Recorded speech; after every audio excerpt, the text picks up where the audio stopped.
I know when people see this album cover, they think of Mars attacks and aliens' heads exploding listening to Slim Whitman, but that's not my memory of it.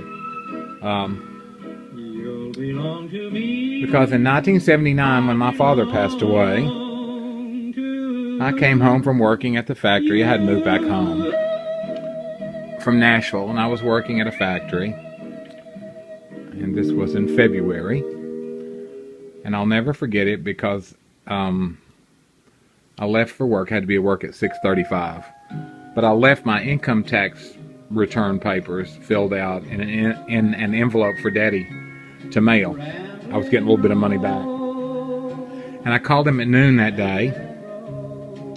And I remember when he said hello on the phone, I said, "Hey, did I get my income tax return back yet?" And he started laughing. Anyway, that's the last conversation we ever had, because when I got home from work about 4 o'clock that day, my dad had collapsed from a heart attack and died. And I found him there. Well, after all the funeral and all that stuff, and a package comes in the mail, and it's this album, Slim Whitman, All My Best. Like I say, this was 1979.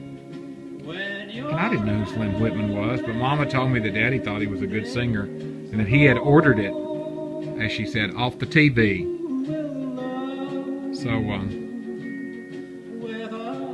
I wanted to know what my daddy thought was good enough to order.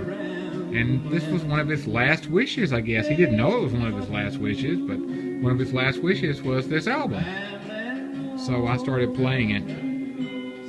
And it really got into my bones.